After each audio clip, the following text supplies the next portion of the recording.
So, jetzt werden wir beginnen. Sehr geehrte Damen und Herren,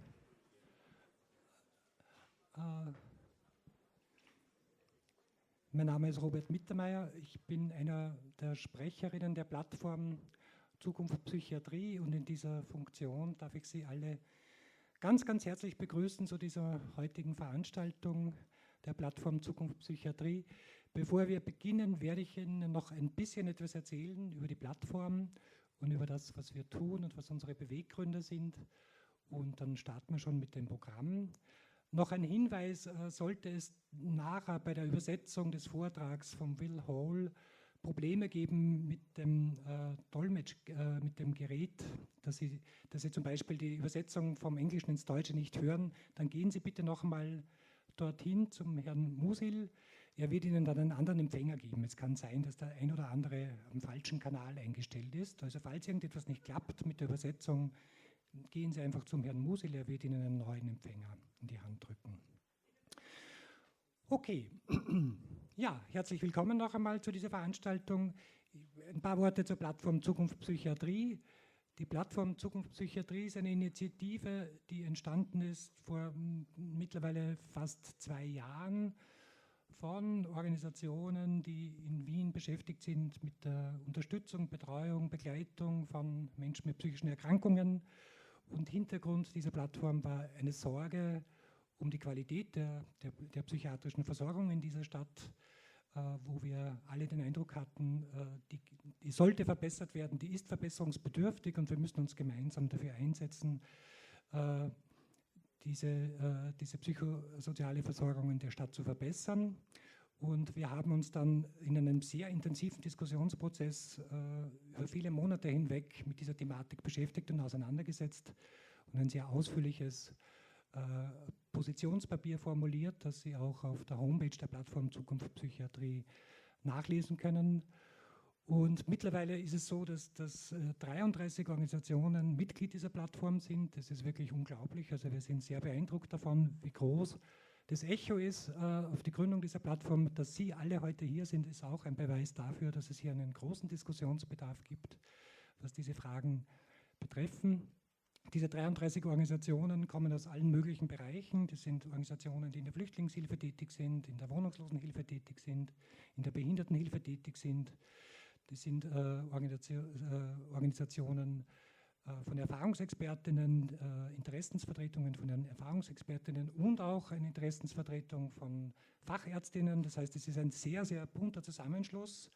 Es ist auch das Vertretungsnetz, die Patientenanwaltschaft mit dabei und auch die Bewohnerinnenvertretung. Also es ist wirklich ein sehr, sehr breites Spektrum und es ist auch schon jetzt für uns sehr lohnend, diese Plattform ins Leben gerufen zu haben, weil die Diskussionen, die im Rahmen dieser Plattform geführt werden, sehr, sehr spannend und interessant sind und uns alle weiterbringen, sage ich mal, in der Entwicklung. Die Anliegen der Plattform sind ganz klar. Uns ist es wichtig, auf der politischen Ebene eine Diskussion darüber in Gang zu setzen. Was will diese Stadt für eine sozialpsychiatrische Versorgung? Was sollen Menschen mit psychischen Erkrankungen in dieser Stadt an Unterstützungsleistungen angeboten werden? Wir wollen diese Diskussion auf einer politischen Ebene führen. Wir wollen sie auch in der Öffentlichkeit führen, zumindest in der interessierten Öffentlichkeit. Darum haben wir auch diese Veranstaltung hier gemacht, weil wir in dieser interessierten Öffentlichkeit einen Diskurs darüber in Gang setzen wollen. Was wir auch wollen, ist, dass die Erfahrungsexpertinnen auf allen Ebenen mit einbezogen werden. Das ist aus unserer Sicht ein ganz, ganz wesentlicher Schritt in Richtung Weiterentwicklung, dass die Expertise der Betroffenen ernst genommen wird und wahrgenommen wird und auch wirklich mit einbezogen wird in die Entscheidungsprozesse. Und wir wollen diesen Diskurs gemeinsam führen. Gut, soviel zur Plattform Zukunft Psychiatrie. Vielleicht noch ganz kurz eine Danksagung an die Leute, die dazu beigetragen haben, dass diese Veranstaltung heute so stattfindet. An erster Stelle möchte ich gerne Maria Scherntanner nennen, die diese Veranstaltung heute organisiert hat und letztlich das ganze Management der Anmeldungen und so weiter und alles übernommen hat. Ohne sie wären wir heute alle nicht da. Also vielen Dank, Maria.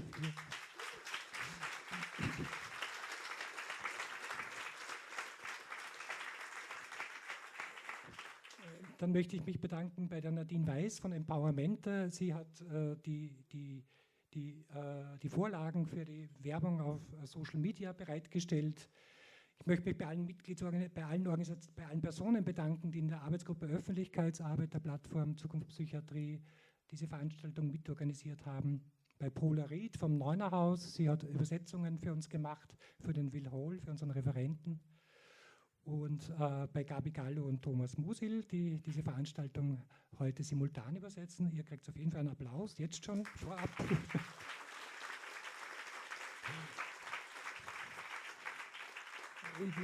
Die Gabi Gallo hat schon einige Workshops mit dem Will Hall übersetzt, also sie macht das ganz wunderbar, also das ist wirklich großartig. Und dann möchte ich mich noch bedanken bei Ewald Lochner und bei der Caroline Nicknafs, die Sie dann alle noch begrüßen werden und Begrüßungsworte zu Ihnen sprechen werden und natürlich bei den Podiumsdiskutantinnen, die dann im zweiten Teil dabei sein werden.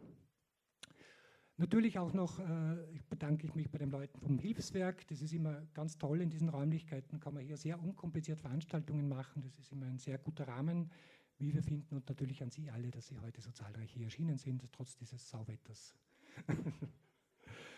Okay, und bevor es losgeht, noch ganz kurz zum Ablauf. Zu Beginn wird Ewald Lochner in Vertretung von Stadtrat Hacker, der übrigens den Ehrenschutz für diese Veranstaltung heute übernommen hat, uns begrüßen. Und dann wird die Caroline Nicknafs vom Dachverband der Wiener Sozialeinrichtungen ein paar Worte zu uns sprechen. Danach wird der Will Hall ca. 45 Minuten einen Vortrag halten zum Thema Alternativen zur stationären Psychiatrie in den USA. Er wird uns über viele, viele Beispiele vorstellen, was es da in den USA an Angeboten gibt. Wird ungefähr 45 Minuten dauern und dann werden wir 15 Minuten Zeit noch haben, ihm Fragen zu stellen oder erste Reaktionen einzuholen. Dann werden wir eine Pause machen, da werden wir uns ein bisschen Zeit nehmen, es wird Brötchen geben, es gibt Getränke, Kaffee und Kuchen. Und im zweiten Teil der Veranstaltung werden wir dann eine Podiumsdiskussion führen, wobei ich werde Ihnen dann im zweiten Teil die Podiumsdiskutantinnen genauer vorstellen und dann haben wir noch Zeit für eine Diskussion mit Ihnen, mit dem Publikum. Also wir hoffen sehr auf Ihre Beiträge und Ihre Fragen. Und anschließend, nach Ende der Podiumsdiskussion, wird es noch die Möglichkeit zu einem Austausch geben. Also wir werden dann, die Bar draußen wird dann eröffnet, man kann sich Getränke kaufen, es wird noch Brötchen geben und es besteht die Möglichkeit, einfach in Ruhe diesen Abend ausklingen zu lassen. Okay, soweit. Jetzt müssen wir noch schnell da was holen, jetzt habe ich was vergessen. Ich muss ja den Will Hall noch vorstellen. Okay, Will, bitte komm zu mir. Also ich freue mich sehr, dass Will Hall heute hier bei uns ist und uns erzählt über Alternativen zur stationären Psychiatrie in den USA. Herzlich willkommen.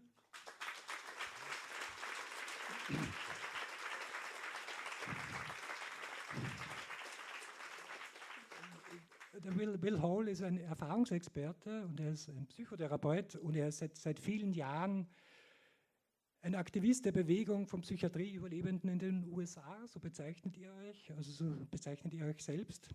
Er ist Gastgeber des Madness Radio, das ist eine Radiosendung von Menschen mit psychischen Erkrankungen für Menschen mit psychischen Erkrankungen. Er ist Mitbegründer des Freedom Centers, Mitbegründer der US-amerikanischen Stimmenhörerbewegung und dann letztlich auch der weltweiten Stimmenhörerbewegung. Und Mitbegründer auch des Icarus-Projekt. Das ist ein Projekt, das sich einem neuen Umgang mit Erfahrungen von psychischen Erkrankungen verschrieben hat und das anstrebt. Und Will Hall ist Autor eines Leitfadens zur möglichst gefahrlosen Reduktion von Psychopharmaka und er kommt aus dem nördlichen Kalifornien. Will, ich bitte dich um deinen Vortrag.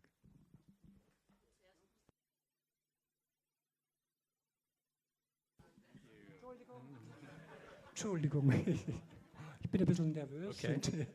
Would you like me to stand here? Yeah. Should I sit down? You can sit down. Herr Lochner, Entschuldigung. Ich darf Sie um Ihre Begrüßungsworte bitten.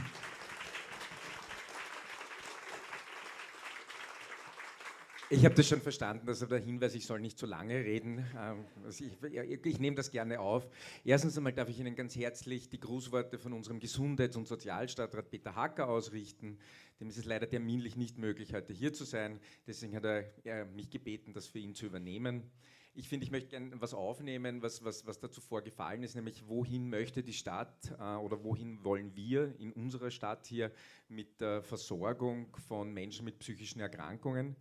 Und ich denke, da sind wir auf einem guten Weg, aber wie das immer so ist, man ist auf einem Weg. Das heißt, es liegt schon ein Stück hinter einem, aber es wird wahrscheinlich auch noch ein Stück des Weges vor einem liegen und das wollen wir gemeinsam gehen.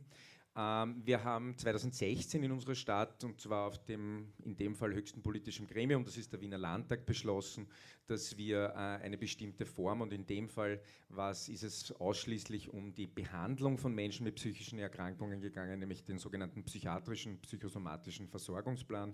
Der wurde 2016 im Wiener Landtag in seinen Grundzügen beschlossen und befindet sich jetzt 2018, 2019 schrittweise in der Umsetzung. Wissentlich, dass das wahrscheinlich Sie alle hier wissen, weil Sie mehr oder weniger Teil davon sind, ich sage es trotzdem noch zur Wiederholung, natürlich haben wir im Rahmen dieses psychiatrischen und psychosomatischen Versorgungsplans in erster Linie begonnen bei der Behandlung, und da haben wir begonnen, und das kann man gerne kritisieren und da kann man gerne sagen, ob das jetzt richtig war oder nicht, nämlich wir haben begonnen mit der stationären und der ambulanten Versorgung mit den zwei größten Trägern, die diese Stadt hat. Das ist einerseits der Wiener Gesundheitsverbund und andererseits die psychosozialen Dienste der Stadt Wien. Jetzt kann man das natürlich kritisieren und kann sagen, warum ist das so? Kann man auch darüber reden.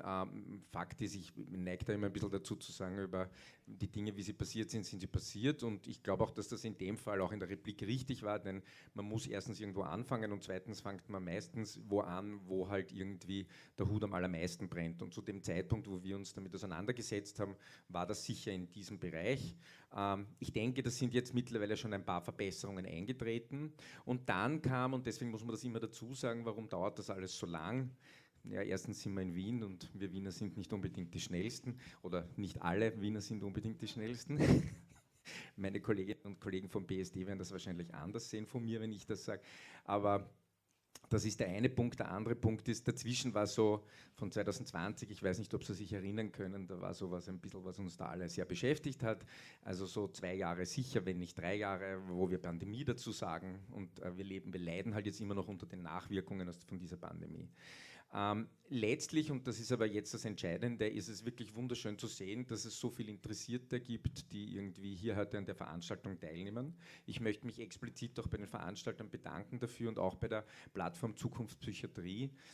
Ich denke, es ist eben, und deswegen haben wir circa, würde ich sagen, vor einem Jahr diesen Prozess gestartet und auch auf Wunsch von Peter Hacker diesen Prozess im Dachverband der Wiener Sozialeinrichtungen gestartet, dass wir eben im Rahmen des BPVs jetzt die sogenannte Komplementärversorgung einbinden. Und die Komplementärversorgung, das soll jetzt überhaupt nicht despektierlich klingen, aber das ist halt immer so. Und jetzt mache ich ein bisschen Ärzte-Bashing, wenn man halt aus der Behandlung heraus sieht, Ärztinnen und Ärzte, Sie werden das alle wissen aus Ihrer eigenen Erfahrung, sind vielleicht manchmal ein bisschen eitel und deswegen muss man halt deswegen muss man vielleicht auch da manchmal auch da die Augen zudrücken. Aber wir sehen es halt, es ist der nächste und der wichtige Schritt. Es ist ganz entscheidend, dass wir die Komplementärversorgung im Rahmen des BPVs jetzt eben mit einbinden und das passiert jetzt eben im Dachverband der Wiener Sozialeinrichtungen. Und das machen wir, glaube ich, sukzessive, das machen wir sehr konsequent, auch wenn da noch ein, glaube ich, Stück des Weges gemeinsam vor uns liegt und wenn da noch viele Diskussionen notwendig sind, bin ich davon überzeugt, dass wir zu einem Ziel kommen werden, das in erster Linie für die Betroffenen, nämlich für jene Menschen in unserer Stadt, denen es nicht gut geht, die eben an einer psychischen Erkrankung leiden, in den unterschiedlichen Ausprägungen, dass wir da das Beste herausholen und das gemeinsam machen. Dafür möchte ich mich bedanken. Dafür möchte ich mich bedanken bei der Plattform Zukunft Psychiatrie. Ich möchte mich bei Ihnen bedanken. Ich hoffe, Sie können heute viel darüber diskutieren. Ich kann leider nur bis um 6 Uhr da bleiben, aber wenn Sie mit mir diskutieren wollen, meine Ohren und Augen sind immer offen, jederzeit sehr gerne. Und in dem Sinn wünsche ich Ihnen viel Spaß und noch einmal alles Liebe von Peter Hacker. Dankeschön. Danke. Danke, Ewald Lochner, Caroline. Jetzt als zweite Eröffnungsrednerin kommt die Caroline Nicknaff. Sie ist vom Dachverband der Wiener Sozialeinrichtungen und im Dachverband zuständig für den Themenkomplex psychische Gesundheit, oder? Ja, und für die Flüchtlingshilfe, genau. Ich kenne viele Gesichter nicht, deswegen sage ich vielleicht einen Satz. Der Dachverband ist schlicht eine Mitgliederorganisation, hat ungefähr 100 Mitglieder aus den verschiedenen Sozialbereichen, von der Pflege über Sucht und Drogen. Mein Bereich ist die Flüchtlingshilfe und fachübergreifend die psychische Gesundheit. Und im Dachverband arbeiten die Mitgliedsorganisationen inhaltlich und strategisch zusammen. Und dazu gehört auch, dass man sich zu bestimmten Themen nach außen vernetzt. Wie der Ewald Lochner erzählt hat, gehört zu solchen Aktivitäten zum Beispiel ein Board zu gründen, in dem man dann sagt, wichtige Player wie unsere Organisationen, der PSD, WIGEF, die MA24, FSW kommen an einen Tisch, um ganz drängende Fragen zu besprechen und auch auf einen Nenner zu kommen. Zum Stichwort Zusammenarbeit darf ich vielleicht sagen, dass die Wiener Institutionen, wie wir wissen, sehr bekannt sind für ihre herausragende Arbeit. Das gilt für unsere Organisationen, das gilt für viele Stakeholder. Ich glaube, dass die Zusammenarbeit diesem hohen Standard noch nicht gerecht wird und dass es in der Tat ein Weg ist dorthin. Last but not least möchte ich noch gerne sagen, dass in der Planung andere Bereiche der Stadt, ich denke da jetzt an Arbeit, an Wohnen, an Bildung, das Thema psychische Gesundheit, aber nebenbei auch Sprache in die Planungen viel mehr einbeziehen könnten. Denn wir bemerken schon, dass Themenbereich psychische Gesundheit dann später helfen muss oder Dinge justiert werden müssen. Aber gerade das Thema sprachliche Diversität und psychische Gesundheit ist ja so allgegenwärtig und so wichtig für alle Menschen, dass es wünschenswert wäre, von Anfang an diese Themen und die Stakeholder, die diese Themen vertreten, in die Planungen mit einzubeziehen. In diesem Sinne auch von uns Ihnen eine schöne Veranstaltung. Danke, Caroline. So, Will. Jetzt ist es soweit. Now it's your turn. Liebe Grüße aus Kalifornien. Thank you. Ja. Ich freue mich hier bei Ihnen zu sein. Leider war es das schon mit meinem Deutsch. Ich bin schon jetzt den Dolmetschen sehr dankbar. So. That's about it for my German for the evening. So thank you everybody for being here. It's really wonderful to see such a big turnout. I understand that the booking was full. We had many people that were turned away. So I want to definitely give thanks to Maria and Robert and to Sandor from Locke, all the people who organized this event. Thank our interpreters. I also want to say hi and thank you to the old friends. I've been teaching and speaking in Vienna for many years, so it's very nice to see Michaela Amering again and my friends from Locke and everyone. So I am really excited about the platform. I'm very excited about the focus on the future of psychiatry, and I think that we have to deal with it on political level. So I'm very, very inspired that there are so many organizations that are involved with the platform, and there's also this public interest because we really do need to talk about the future of psychiatry. Psychiatry is haunted by its past, and it's very important that we break the legacies of mistreatment and we draw on the possibilities of hope and the innovations. And there are many, many alternatives that are happening around the world in terms of clinical practice, in terms of social change, and also in terms of the human rights framework around mental health. So I'm going to be speaking about those three aspects, and I'm going to be speaking a lot about my own experience, because I never had a plan as a kid to like be involved with mental health advocacy. No one grows up thinking, hey, I'm gonna grow up and be a mental patient. That'll be great. That's not how it works. I was really drafted into this. My experience taught me a lot about what doesn't work and what does work. And it also taught me a lot about a paradox, which is that mental health and mental hospitalization, crisis, emotional crisis, addiction, medications, it affects so many people, but the paradox is we don't talk about it. It's a taboo. So I really want to thank all of you for coming out tonight and helping to break this taboo. This is very, very important. I feel like it's crucial that we create these community conversations. And I think it's also very important, this is a theme and a thread that we'll be presenting this evening, is the idea of diversity, the idea of different experiences. So I'm going to be talking about my experience, you have your experience, but everybody is different. Everyone is individual and unique. And for many years, we've known in the realm of addiction treatment that there is no one-size-fits-all solution for addiction. I think we know this. Everybody has a different journey, a different path. Some people drink alcohol, they don't have any problem at all. Some people, their first drink, and then they're on the road of very serious addiction, and they can never touch alcohol. We know that there's a huge range of relationships to substances and huge different kinds of journeys around addiction. Well, that's what we have to understand around mental health. There's no one size fits all. So I'm going to be speaking about my experience, but I also want to welcome in your experiences because they may be different, and different people have different relationships to psychiatry. I am someone who was very harmed by psychiatry, and I found my path outside of psychiatry. In fact, my book is called Outside Mental Health. And there are many people who are benefited and supported and helped. I also got some help from the system, especially through my disability payments, which helped me to not suffer from so much poverty.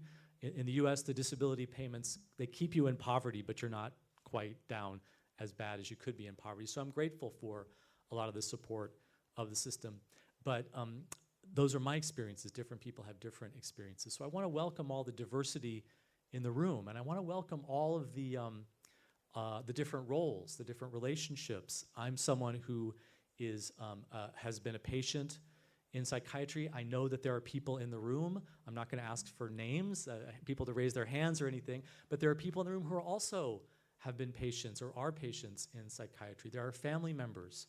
I'm also a family member of someone who is in the psychiatric system. There are people taking medications who maybe have never been in hospitals before. Medications, I think it's 1 out of every 5 adults take some kind of psychiatric medication in the United States. So I want to welcome those of you who take medications, those of you who don't take medications, those of you who are thinking about coming on, thinking about coming off. So really the approach is to welcome all the different voices, welcome all the different perspectives.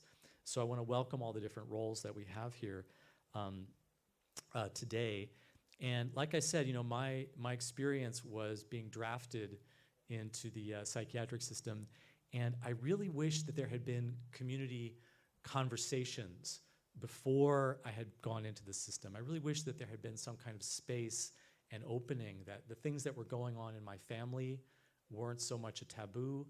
I wish that the things that I was going through were not kept quiet, and I wasn't ashamed, and I had a place to go and talk about it before I went into the psychiatric system. I wish that there were spaces, maybe kind of spaces like this, and the kind of spaces that the platform and Locke are creating, where we can talk about our experiences more openly, because the mental health is very common. Emotional distress is very common. It's a part of life.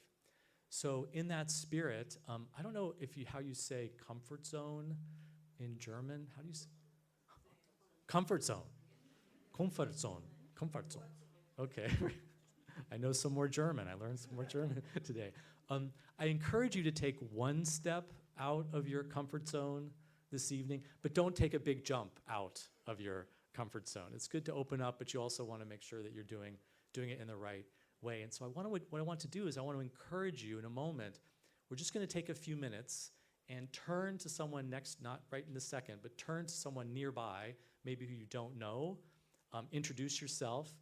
Talk a little bit about what brought you here and what relationship you have to this topic. And I want you to talk about 2 related questions. One is a moment in your life, and again, you don't have to jump outside of the comfort zone too much if you don't want to. Talk about a moment in your life. It could be a moment that happened a long time ago. It could maybe be a little corner of your life today. And it doesn't have to be you had a label or a diagnosis, but a part of your life or a corner of your life where you felt crazy, where you felt like you were losing your mind. Maybe it's a psychedelic drug trip, or every time you come home, you reach for the phone and you can't control whatever it is. But sometime that you felt like you were a little, or maybe a lot crazy. And also, I want you to talk about a time in your life when someone around you called you crazy or said that you were out of touch with reality, or you yourself had lost your mind. So moments in your life or places in your life, be in the past or even now, where you feel kind of crazy, and then times in your life when someone had called you crazy. Okay, does that make sense? So go ahead and you can also, you're welcome to just observe or sit out as well if that's where your comfort zone is. So go ahead and turn, I'll keep track of time, like 6 or 7 minutes, okay? Okay, great. Yeah.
Okay. All right. Let's come back. Let's come back together. Let's come back. It's a fascinating topic. Let's come back together. I have to say, I asked our colleague from the city. I said, "Oh, I guess you weren't expecting to come to this event and be asked to talk about a time you were called crazy." And he says, "Oh, no, it happens all the time to us." So maybe we'll hear a couple of people, if you have a quick comment from that conversation that you had, something that you surprised you or something that you learned or something that was new, perhaps. Anybody like to share a little bit? Was it an interest? Sounds like it was an interesting. Yes, someone in the back there. Thank you. Usually, it's hard to start these conversations, but once you start, it's hard to stop. Yeah. Yes. English. Thank you. I don't want to talk about her because it's yes. Yeah. But I was really surprised how fast it was possible to share really intimate experiences that I usually don't talk a lot of Interesting. about. And it was something in my youth with smoking weed and yes, and just we had from there we just had a level of talking. Yeah, it was immediately very deep. It was really interesting. Great. That's wonderful to hear. Sometimes with a lot of difficult topics and taboo subjects, you just need permission.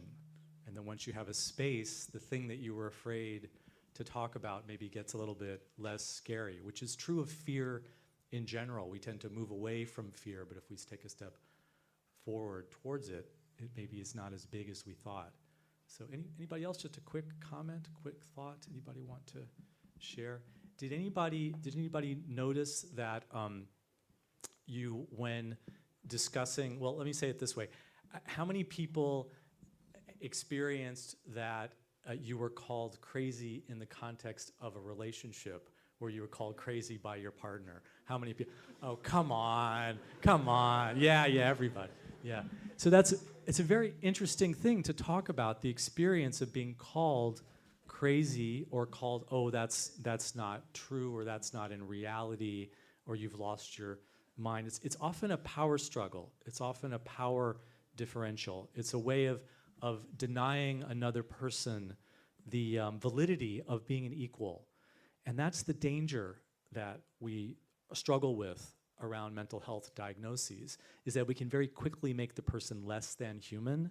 And then once we've made the person less than human with the support and the qualification and all the legal, then it opens the door to violence. And that's really what my experience was. A lot of my work is about breaking that stereotype, that it's those people over there that are the ones that have lost their minds, those people over there who are so different than us. Actually, it's quite common, as we've just seen in this conversation, drug experiences, extreme stress, for example, trauma, for example, conflict, situations of deprivation.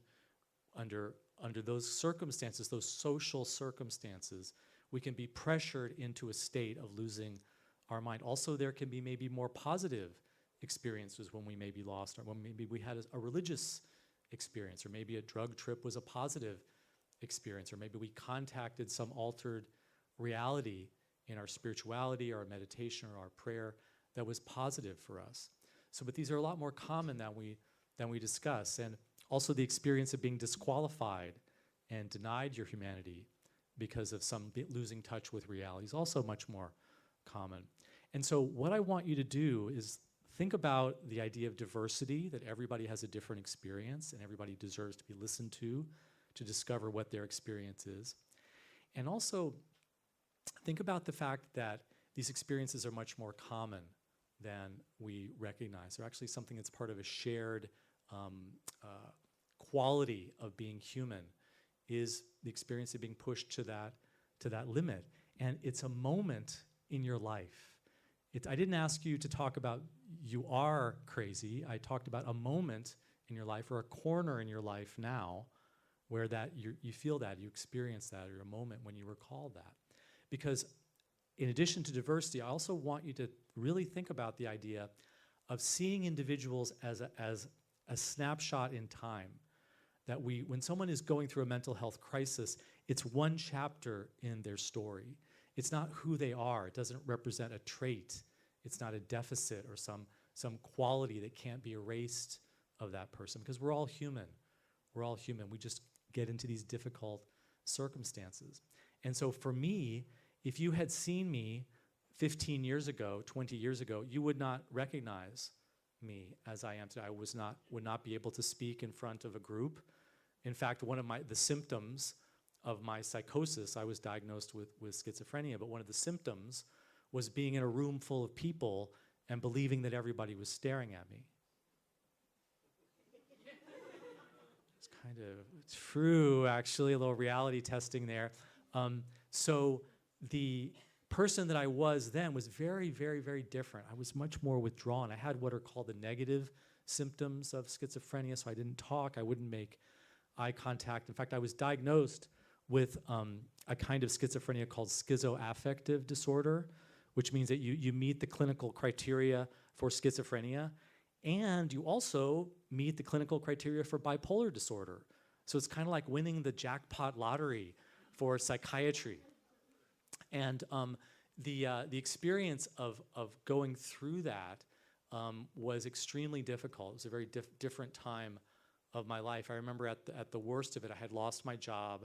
I was living alone. I was facing poverty. And I see a lot of people have different ingredients. Like if you start to talk with people, they will give you a sense of all these different ingredients that go into the circumstances of their life. And it wasn't one specific thing.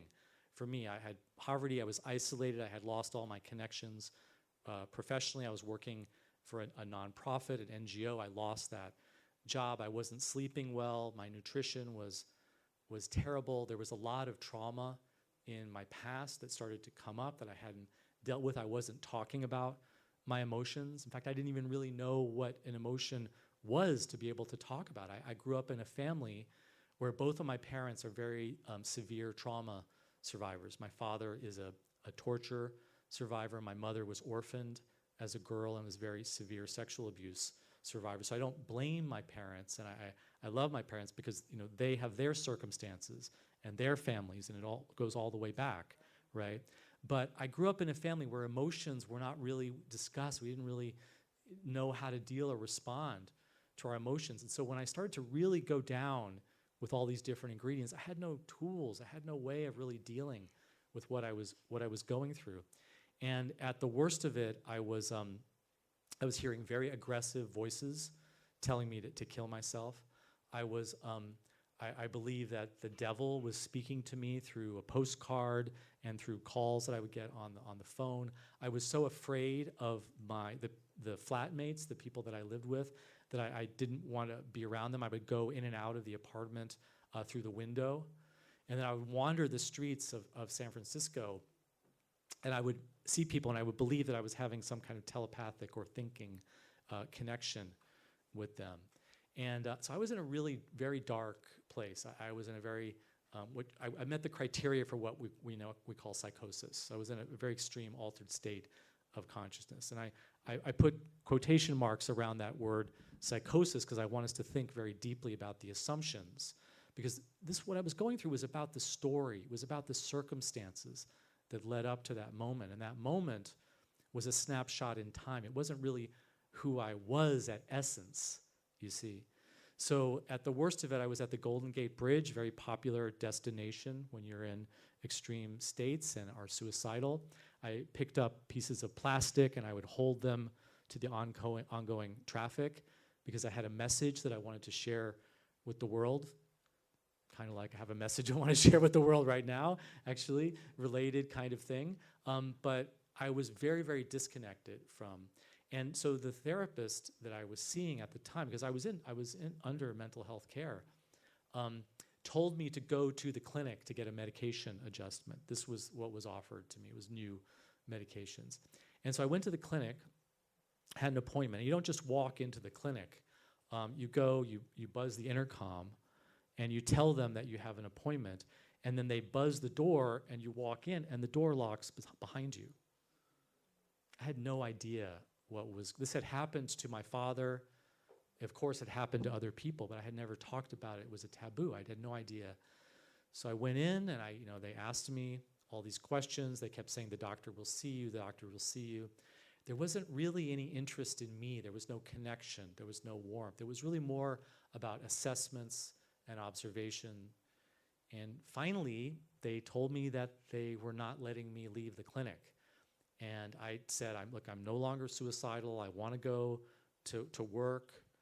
I don't want to lose my job. I had lost this big job in a non-governmental organization. I didn't want to lose another job. I didn't want to face more poverty. And they told me no. They were locking me up. And you have to understand that I was not aggressive. I was not arguing. I was very quiet and withdrawn and very, very, very frightened and very vulnerable and very fragile. And they said that they were putting me in restraints. And they said that they put everyone in restraints when they take them to the hospital. So they put me into restraints in the back of a dark van. And to this day, I still have post-traumatic stress triggers around things that are associated with that experience. I was very seriously traumatized. That night, I had a nightmare of being raped. And so I went to a room that was about maybe half or a third the size of this room, with maybe about 75 people, 100 people in it. It was the emergency room of San Francisco General Hospital. And I can't imagine a worse place to bring somebody who was as vulnerable and fragile and frightened as I was. There were police coming in all night. It was crowded. There were no beds. We just had like a chair that you reclined back, that you went to sleep in. There were fluorescent lights. It was very loud. It was a terrifying ordeal. And so I went into the system with all these problems, all this trauma, all these things that hadn't been dealt with from childhood, because I had had altered states experience since I was a child. I had heard voices since I was a child. I had times when I would not be able to speak, that I would freeze since a child. So I had some very serious problems. My family had serious problems that we needed help with. But the problems I went into, now I have a whole other layer of problems on top of that from the psychiatric system. And I didn't know anything about this. I thought this was something that happened back in the days of the 1950s and the 40s, and things were so much better now. And later, of course, I learned that many, many, many people have this kind of experience in psychiatry. It was no different than being assaulted, kidnapped, beaten, and tortured in my experience. And that happens for many, many people. And like I said, some people do find, in fact, I have friends who have found sanctuary and rest and safety in hospitals, but many, many people do not. So I spent a year in the public mental health system, and I was all in. I really wanted to believe, because I felt like there was hope that they figured out what was wrong with me. It's like a car that you're driving and that doesn't drive well. They're going to fix the car. They're going to fix me with this diagnosis. And it was only because it didn't work and I didn't get better that I started to think beyond psychiatry. I tried every drug I was on, because you understand I have the schizophrenia and the bipolar, so they tried all the schizophrenia drugs and the bipolar drugs on me. At one point I was in locked unit for 2 months, and also I was on the voluntary unit, but it was a very strange voluntary unit, because before they took me out of the locked unit and put me in the voluntary unit, they said, if you try to leave the voluntary unit, we'll put you back in the locked unit. So there was a lot of this crazy making kind of situation that I was in. At no point when I was in the hospital was I ever asked, what happened when they brought you in? Was it, you must have been terrified. Oh my goodness, you were strapped into restraints. There was no understanding of the trauma that I had been through from the hospitalization. I talked about hearing voices, but they talked about that just to see if I was hearing voices. They never asked me what the voices were saying. They never asked me if I recognized the voice. They never asked if I knew what gender the voice was, because in fact I knew that this was a male voice, and I did recognize that voice. It was my father's voice. And this we find from the research and talking with people in the Hearing Voices movement, that those of us who hear voices, it's often related to trauma and something that has happened in our lives. So that was never a discussion when I was in the hospital.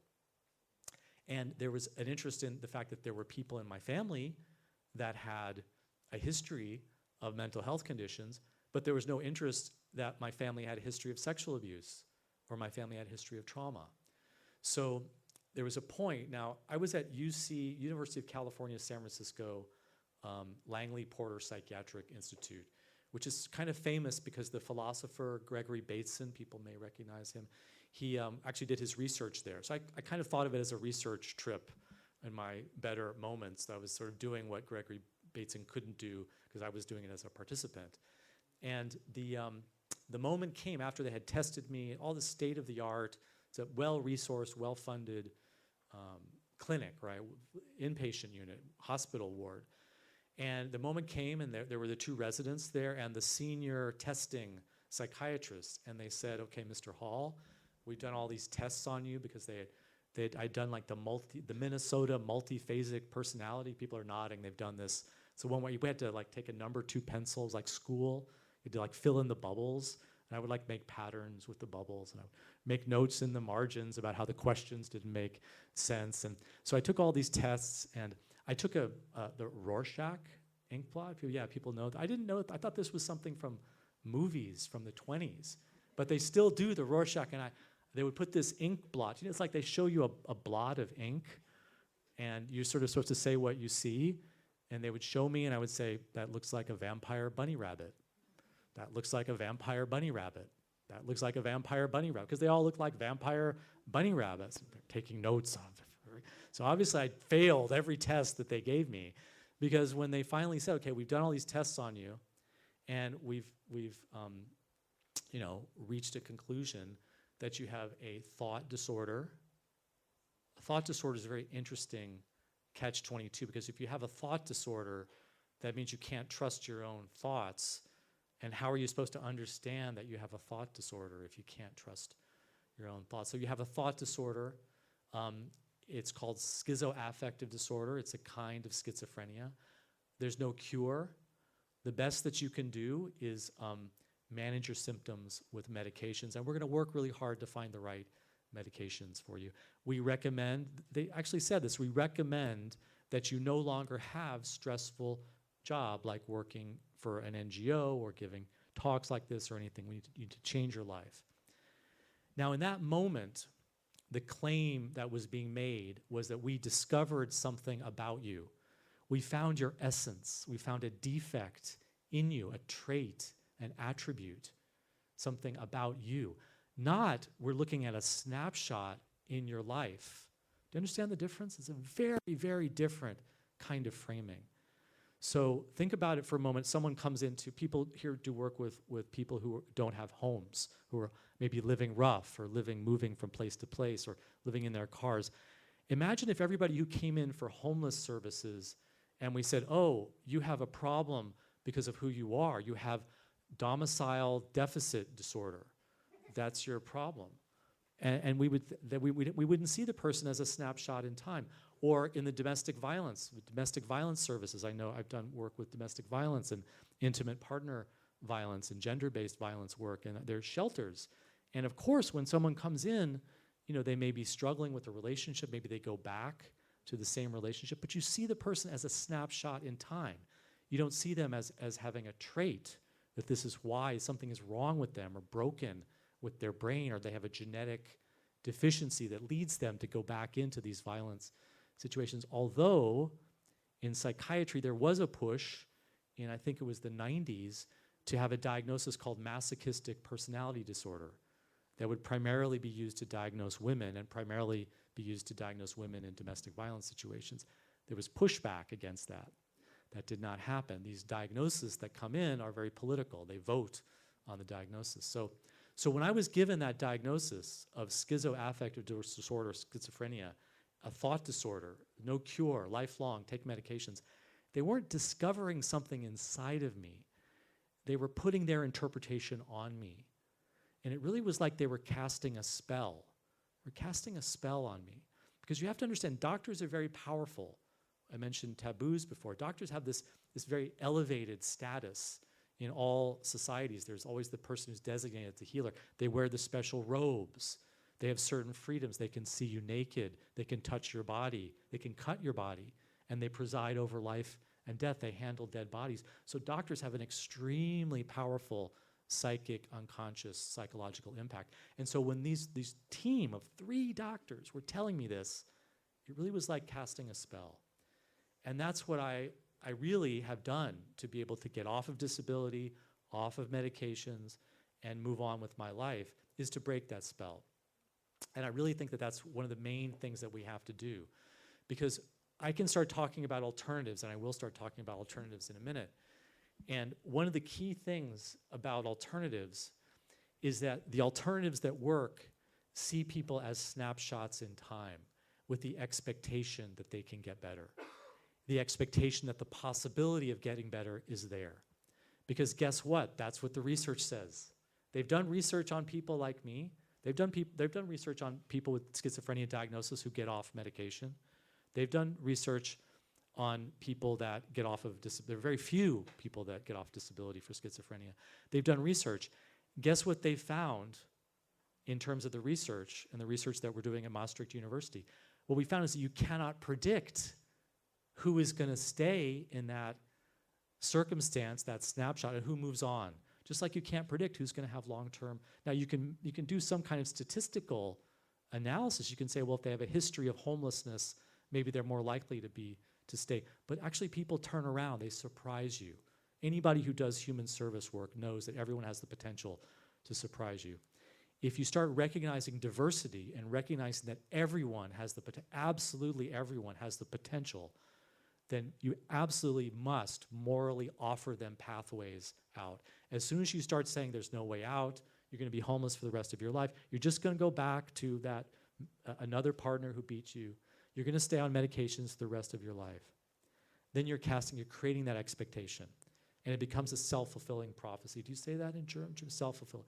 Very powerful when done by doctors. So I exhausted the treatments, I exhausted the medications, and I was on disability for about 15 years, and I really was trying my hardest to get back into normal life. And I went back to school, I was trying to get my degree, and I once again had another breakdown. I had another crisis. I flunked out of school, I left my program, I was not able to hold it together. I lost all those credits, all those years I had big student loan. So I want to tell you the story really quickly of what happened then, and I want to tell you the story of something that happened similarly 7 years ago, because people would say, hey, Will, so you've recovered, you don't have any more symptoms of schizophrenia, right? And I would say, actually, I have recovered from a diagnosis of schizophrenia, but the experiences, I still have them. I live with hearing voices. I live with altered states of consciousness. In fact, sometimes I seek out altered states of consciousness. I love to go dancing.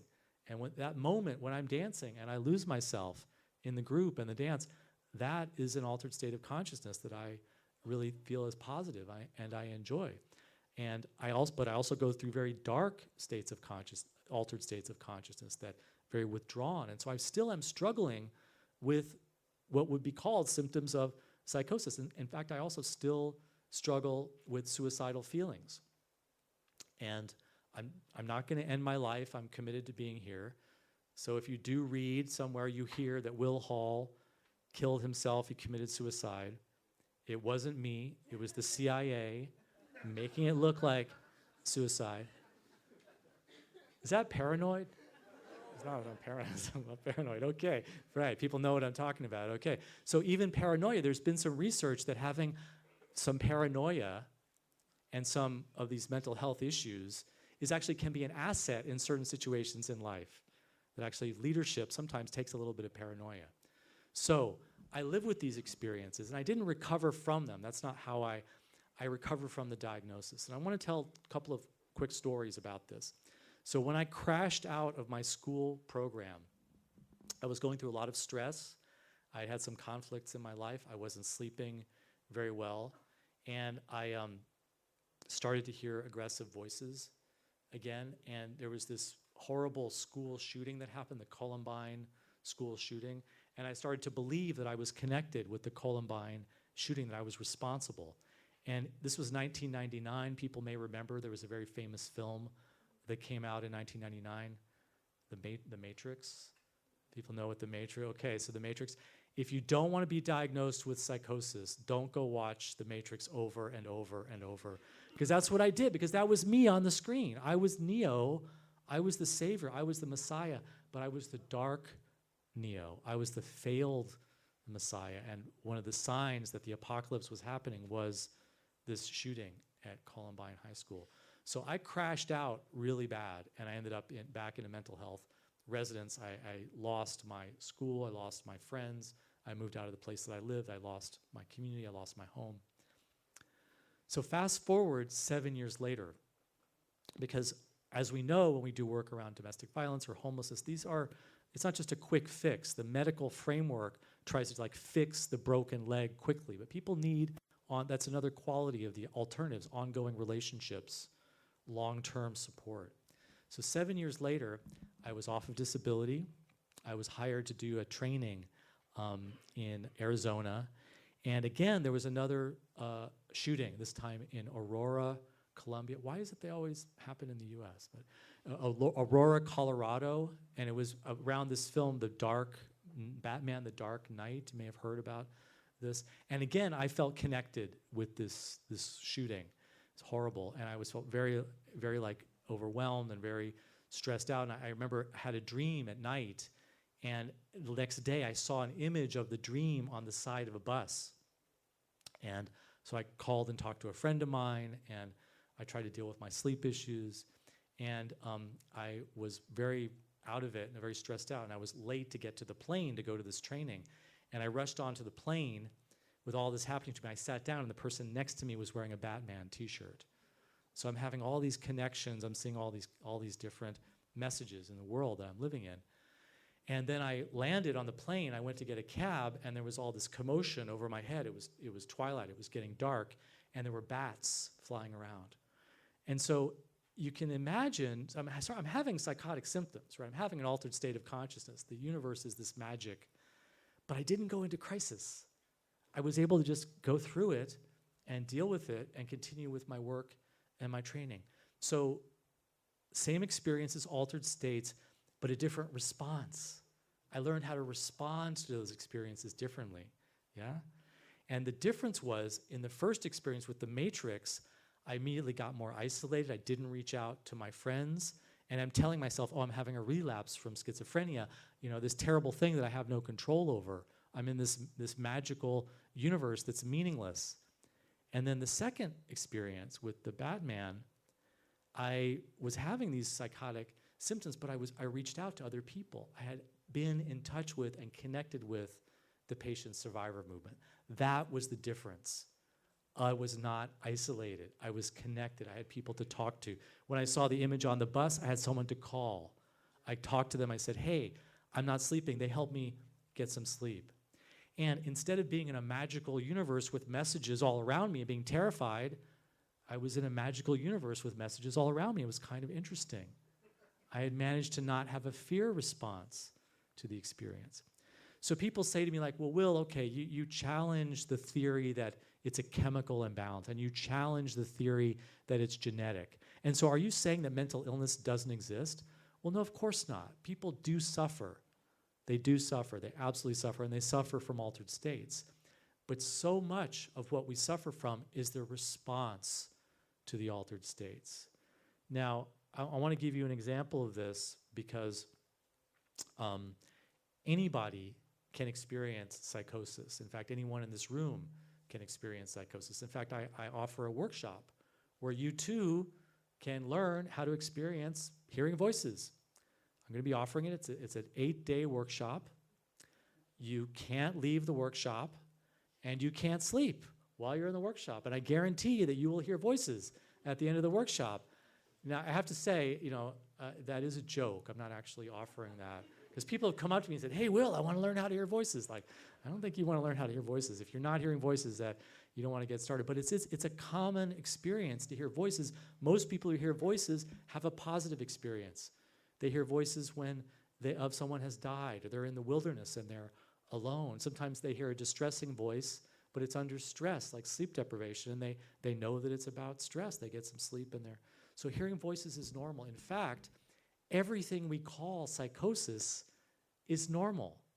If you put people under enough stress, they will start to experience. Again, you see it not as a trait of the person, but as a snapshot of the story of now they're under stress. When they come out of the stress, now it may be deep, lifelong stress.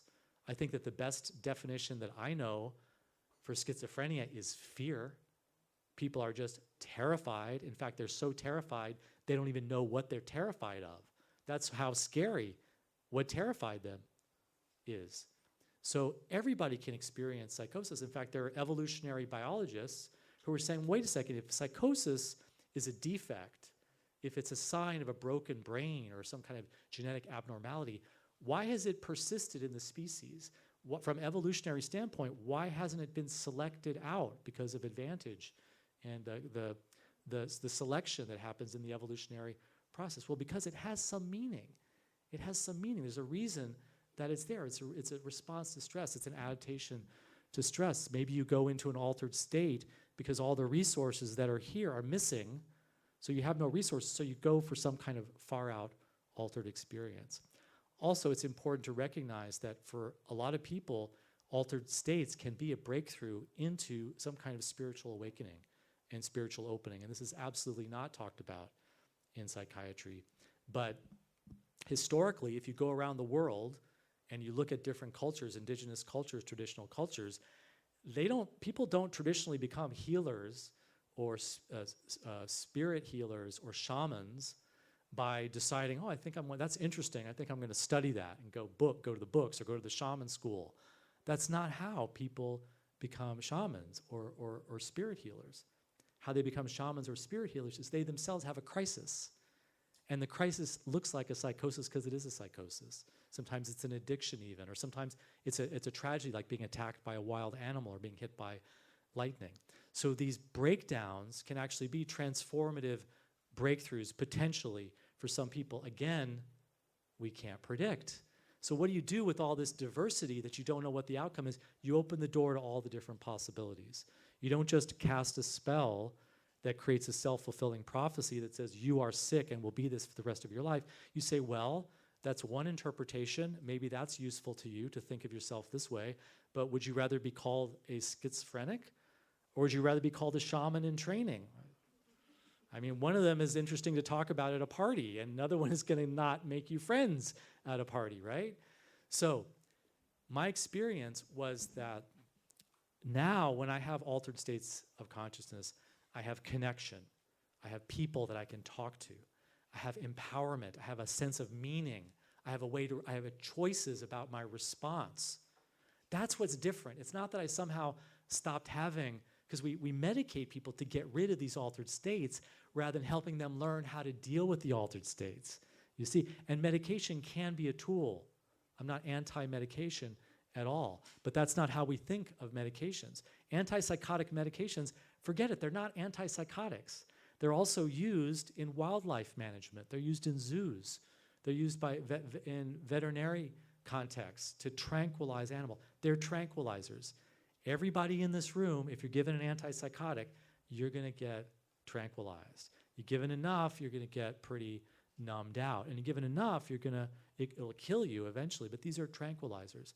And we know with the drugs that we use as tranquilizers commonly, like alcohol is the main one, there's a certain sweet spot. You use too much of it, forget it, it's not useful, right? But there's a certain sweet spot. And that's really when people find medications useful, they found just enough tranquilization to make things, but it's a tranquilizer. If we understand it as a treatment for a disease, we are misunderstanding.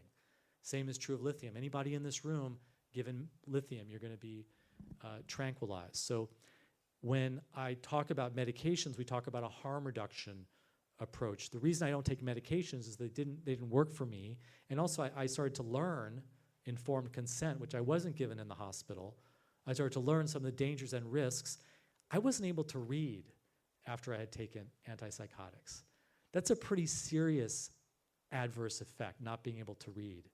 In fact, the SSRIs, the antidepressants, we're now seeing, and there's now recognition that sexual problems, not being able to have sexual arousal or orgasm while you're on the SSRI, for some people, that doesn't get better when you come off of the SSRI.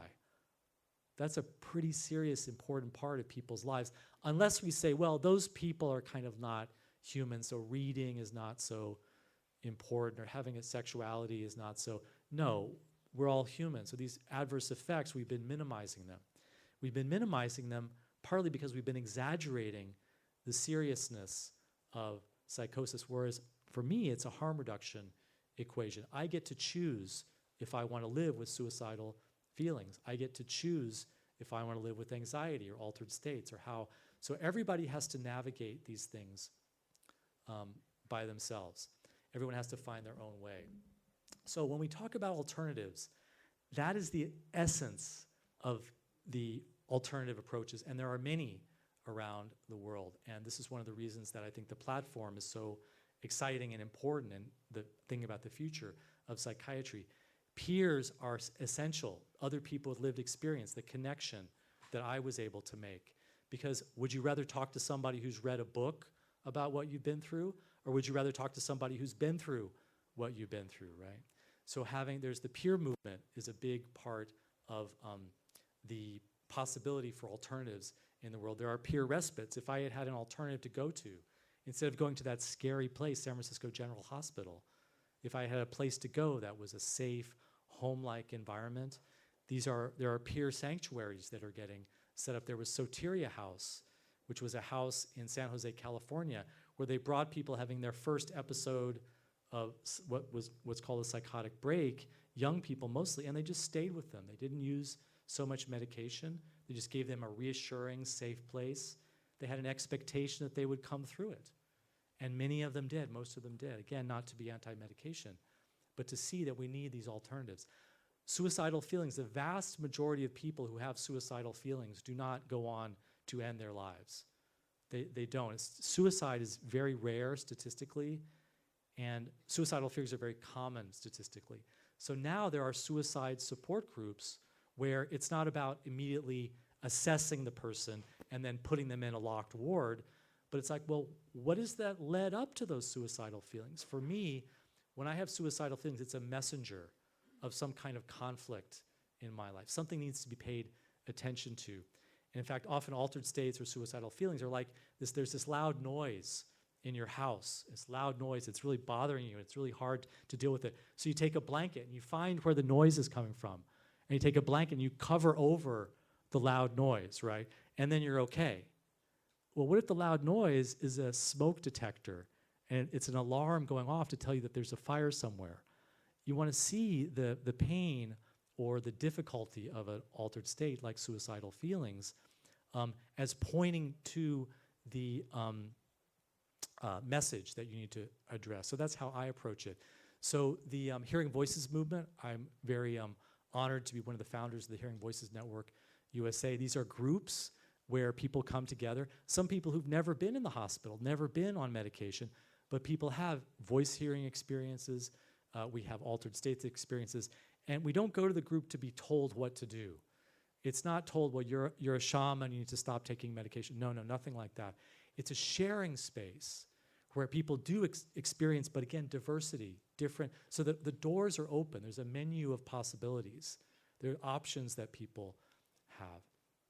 So, and the other alternative I want to mention is the open dialogue approach. Because I look back at my experience, and my family was in crisis. My family was in crisis. My father has very severe trauma that was not addressed. My mom also has very severe trauma that was not addressed. My family's way of kind of dealing with it was both the sons went off to school early. If we had had early involvement by good, caring professionals to create spaces to break the taboo and have those conversations, my life might have gone a very different direction. In fact, that's what they do in Western Finland in open dialogue. The open dialogue approach is that as soon as there's any kind of difficulty, they will bring the entire family together, and they'll meet in the homes, and they'll meet 1, 2, 3, 4 times a week, and they'll give everyone a chance to talk. And they see that the person who may be a young person who's in the basement playing video games all the time and doesn't eat and stays up all night and won't talk, that they might be a messenger, they might be a sign, an alarm that something is going on in the whole family. So again, you see it as a snapshot, not a trait that's something wrong with that individual, but as a snapshot in time of something that's happening with the social context. So I don't have a lot of time. I want to wrap up, but I want to just mention something that's very important, is that I've been doing this work for about 15 years, and 15, 20 years. And when we started talking about, let's have psychiatry that doesn't use force. Let's have psychiatry that's voluntary. Let's have psychiatry that's community-based. When we started talking about abolition of forced psychiatry, we were seeing as this is on the moon. There's no way that this is going to ever happen. Now we have the Convention on the Rights with People with Disabilities at the United Nations, which I believe that Austria is a signer to. Is that right? In that, it says that psychiatric coercion is not viable. It's not acceptable. There has to be a transition to voluntary services. And you say, well, okay, how do you do that if someone is committing a crime or they're doing violence? Well, you respond to the crime or the violence, but you don't respond to the disability and the difference as if it's a crime. You don't say that just because someone has an altered state or they have a psychiatric diagnosis, they lose their rights. No, I had the right to not be locked up when I had suicidal feelings. I had the right to go to voluntary services. And there actually is research, and I'll be showing you a link to my resource page in a moment. The research is very clear. You cannot predict who will and who will not commit suicide, actually do it when they're talking about suicidal feelings. And in fact, going into the hospital increases the risk of completed suicide. So the way in which the movement has been able to make the possibility of voluntary because you should not have a double standard. You shouldn't say that the rights and freedoms that people over here have, you suddenly lose them if you have a psychiatric diagnosis. No, we all have the same rights and freedoms to not be what is essentially deprived of our liberties when we're forced into a psychiatric. There are ways to respond to people when they seem unreachable. There are ways to spend that time to build those relationships, to take the time and take the caring and to listen and to persist. It takes resources. The open dialogue approach in Finland, they have sometimes 4 therapists, meets with the family for 2 hours, 3 hours, and they meet 3 times a week. That's a lot of resources, but it's preventive. You're helping the person not get onto disability. Think of all the resources that are lost, or the resources that are lost with repeated hospitalizations, or someone who drops out of the workforce and is no longer productive. So open dialogue is a very, very important piece of this puzzle, and the image of community-based service is a very important piece. The United Nations Convention for the Rights of People with Disabilities provides a legal framework. The World Health Organization is also establishing precedents. So that's why we're here. We're here to think about the future of psychiatry and how we can make this happen in Austria. And I think, how am I doing with the time? Are we about right? Have a couple of more? Okay, we've got a very clear signal from Maria here. So I want to point out this is the moment where everybody does this dystopian thing of pulling out the microchips that are implanted in their bodies, the tracking devices we all carry. So this is my website. I create a page of resources. This is an evidence-based presentation. I am a researcher at Maastricht University. I'm not focusing on the research, but my work is based in truth and research and the leading edge of the science. So if you have any questions about the research space, please, you're welcome to contact me. There's contact information on my website. Approach me, ask me. I love to hear questions from people. If I don't know the answer, I'll try and connect you with someone who does German language resources, for example. So I want to leave with one thought. We've talked about the diversity, the uniqueness of each individual. We've talked about seeing people as a snapshot in time. We've talked about psychosis as normal, and the issue is how you respond to it. Well, the number one problem with our response to psychosis is fear. It's fear of it in ourselves and fear of it in other people, because people get scary. They get scary. When I was in an altered state, talking about my voices and talking about wanting to kill myself, I was scary. People were afraid of me because it's scary to see someone that you know and you love, their personality is different. They seem to be in this deep, deep hole, or maybe they're in a wild, manic state and they're no longer, a so-called manic state, and they're no longer reachable. They're not, it's a scary thing. It's a very natural thing for humans to be afraid of madness. Fear of madness is right up there with our fear of death as a civilization.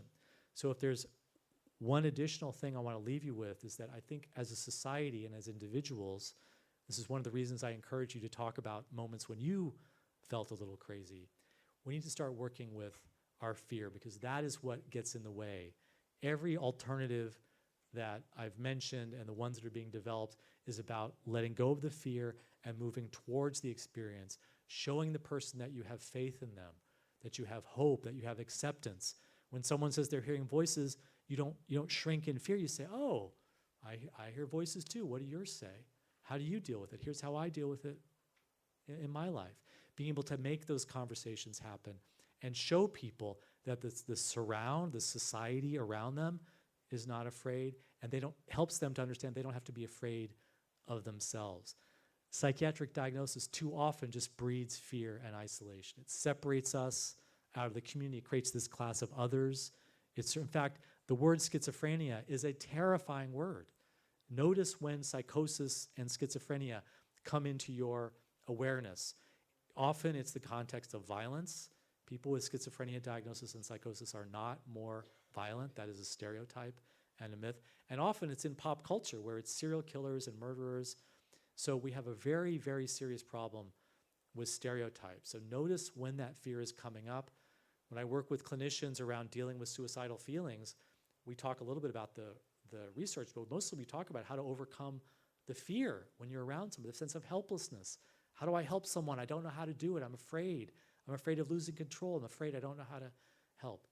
So being able to not be overwhelmed and consumed by that fear is a really, really crucial part of this puzzle. So Maria is now giving me an unambiguous signal about the time. So I want to really thank you, everybody. Check out, there's lots of resources on the website, and feel free to contact me.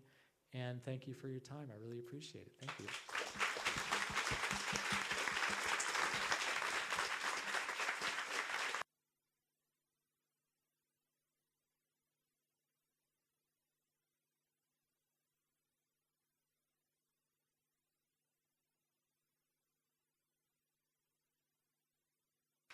Vielen Dank, Will, für deinen Vortrag. Ich denke mal, wir werden jetzt einfach vielleicht noch fünf Minuten uns Zeit nehmen für Fragen und Rückmeldungen. Wo sind die Mikros? Wo ist unser Techniker? Warte, ich gebe dir aber das Mikro.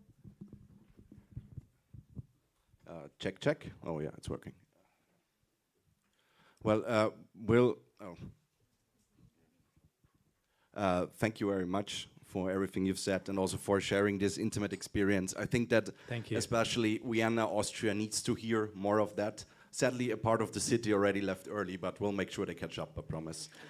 So what I was wondering, my question is, would you agree with me on a certain statement? I think that we have a huge problem in the discourse we're facing in Austria right now. And the discourse is, everyone in this room would agree that there's too much violence on the psychiatric wards. But the problem is that we never really sit down and ask ourselves, what does violence actually mean? And what kind of violence are we talking about? And I think there has been a huge shift, because if you go back to the 60s, to the 70s, violence on psychiatric wards was really brutal. Yeah, it was really clear. But it was in a way more honest, in the sense of there was a clear hierarchical structure. There was a nurse and a doctor treating the patients, and if you don't want to get treated, you get treated. But now I think there has been a huge change in the discourse, and that is that the violence now comes in with a friendly face. I know you're feeling that way, but that is your borderline, and I will help you with your borderline. You just have to take your medication. I know you're scared, you want to go out, but we have to restrain you. I'm sorry, but it's good for you. So the violence comes in with a friendly face, making it harder to defend yourself against it in a way, but it was also dangerous because the perpetrator, so to say, you know, he doesn't even know that he's inflicting it. So I was wondering, would you agree with me on that state, on how the discourse of violence changed? Yeah, I think it's a very important, interesting point, and also it's a painful question.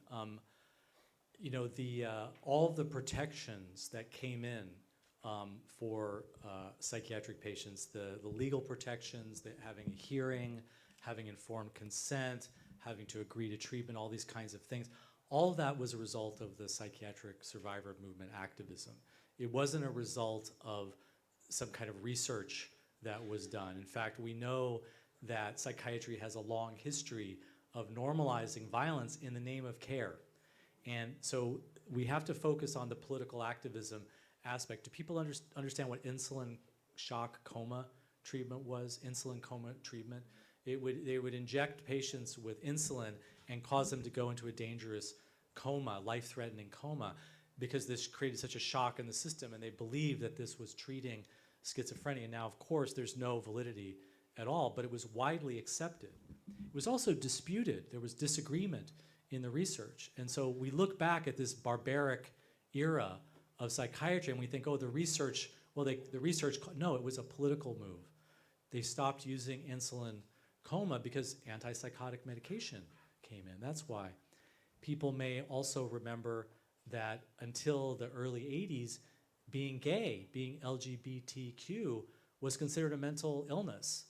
And that means that just for being gay, just for loving someone of your same gender, you could be kidnapped, assaulted, tortured, and killed by the state in fact, that happened to thousands, tens of thousands, hundreds of thousands of people. So psychiatry really does have a history of doing a lot of violence in the name of helping people. In fact, this is the most insidious kind of violence. And the way that is done is by somehow saying that the other person is not equal with me. When they protest, when they say no, well, it's their symptom talking, it's their illness, it's their lack of insight, and that they're really doing the best. That was what was told to me, is that, well, you know, Mr. Hall, okay, you were put in restraints, you were in a locked ward, you were in an isolation room, but it was really better. You were suicidal. You were going to kill yourself. Well, actually, the research doesn't show that they could have predicted that I would have ended my life. The violence, there's a lot of research that says that the violence that you go through in psychiatry often makes people more likely to kill themselves. So the justifications that are given are often in the name of helping people, but that can be part of the kind of crazy-making logic. And my belief, and this is why I think that it's so important to focus on the future of psychiatry, is that's our common ground. We all want to help. We all want, that's why people go, you don't go into the mental health profession because of the money, right?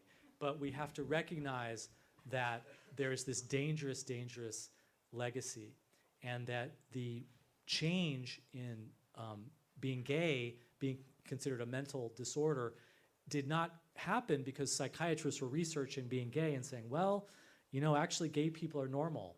It's just a variation. They're a minority. Voice hearers are a minority. It's normal, but it's a minority. So it's just an expression of human diversity.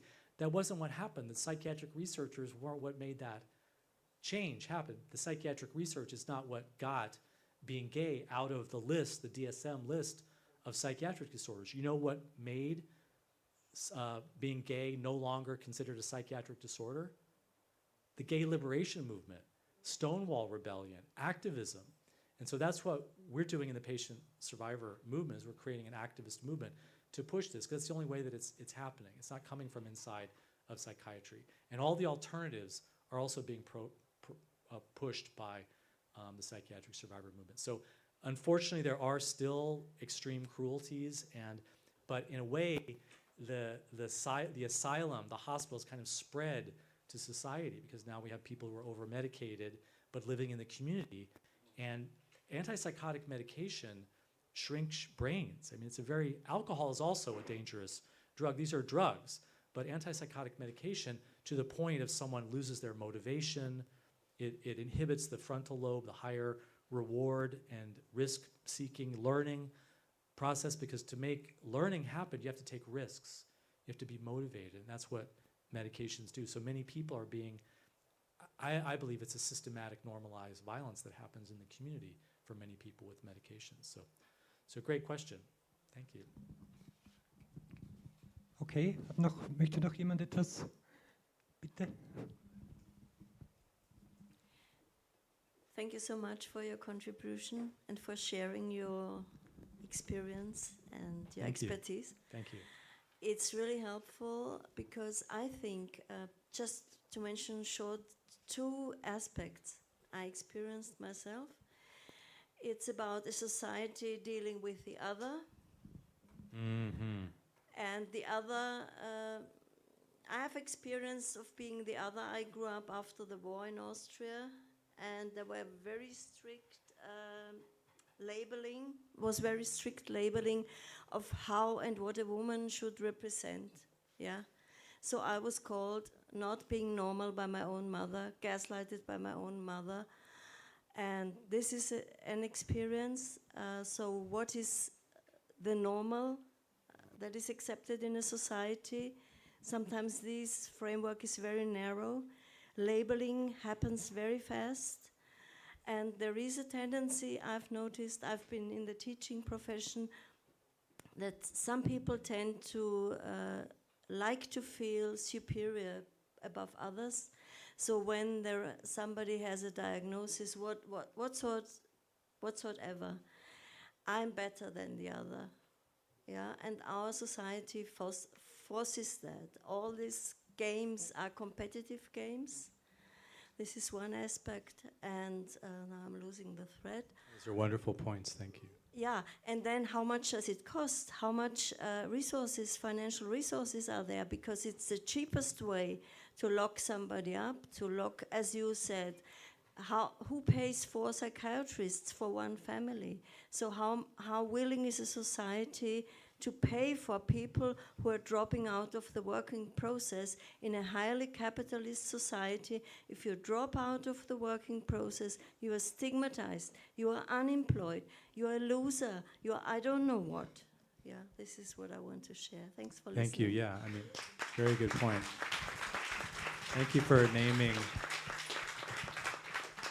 naming capitalism as well. We have a very big problem. If you put healthcare under the incentives of profit, you create incentive to have chronic illness, and that's what's happened now. Schizophrenia, bipolar depression are being redefined as chronic illnesses that should be lifelong medicated. And the pharmaceutical industry, yes. We have a question over here. So thank you so much for naming that. Jetzt wird noch eine Wortmeldung und dann machen wir eine Pause, okay? Eine letzte Wortmeldung. Okay. One question and then a break. Thank you so much for your speak. I'm a psychiatric resident at a huge hospital here in Vienna. Great. And I love the input, and I'm really against restraining as well, and that's why I'm here. Right on. But I feel that there's a big discrepancy happening at the moment, because by law, we are bound to set boundaries to people. If I don't do this, I will get legal problems. And if somebody is suicidal, as you said, and I should not, if someone is suicidal and they say that to me in a kind of psychiatric evaluation, and I don't take the steps, then I am the one responsible if something happens. And that is where the policy makes us do things that we maybe don't even want to do. And we're now changing our point of view on those things, especially with the UN coming in. Yes. But the policies are different in this country, and the policies are different in the US as far as I know. Yes. And as long as policies aren't there to undermine your points, we are the people that will have to work with the systems that we are currently in. Exactly. No, I think that's really very well said. I'm really glad that you're here. It's one of the reasons that I don't identify as anti-psychiatry, because many psychiatric nurses, psychiatrists feel trapped, they feel caught, and the issue is really being determined, like you said, at the policy level, which is why this needs a social movement. I think that the platform understands that very well. And so when you're in that situation, I think the approach, because a lot of people ask me, what do I do? I'm mandated to break confidentiality and tell if someone discloses. So you have to find a way to deal with that compromise, in an ethical way, often through naming the dilemma. That's how I say, look, I want to talk to you. I want to have an intimate conversation with you about your life. However, I have to inform you first. If you say certain things, then it's going to lead me. And then also, look, instead of representing the system, you say, look, I work in a system. My boss requires me. And then, look, if you, as a patient, you want to join together with me to try and change, then great. Let's also be part of the same political, social, because the movement to transform psychiatry has always been a partnership. It's been patients, survivors who have led, because we're the ones who experience what's been going on, and we see it most clearly, but it's always been an alliance. And so it's very important for any professional here, and some of the resources that I mentioned on my webpage, don't be isolated. Connect with other people who are asking the same questions. You may not have the answers, like you're presenting a dilemma that doesn't have answers, but have people around you that are asking the same questions about the dilemmas. That's what a social movement starts from. The ISPS is a great resource, the International Society for the Psychological Study of Psychosis and Schizophrenia, also MAD in America. These resources are on the webpage. So don't be isolated, and then recognize that, yeah, you're gonna have to make compromises, but do it in a transparent way where you're naming the compromises that you're making with the person. So they know that it's not really you. You don't want to be in this position. That can be very relieving. They can really feel connected with. So, yeah. And una pausa. Yes. Yes. Español, una pausa. Thank you. Wir machen jetzt Pause und dann pünktlich um 7 Uhr weiter mit der Podiumsdiskussion. Da gibt es noch genug Möglichkeiten, Fragen zu stellen.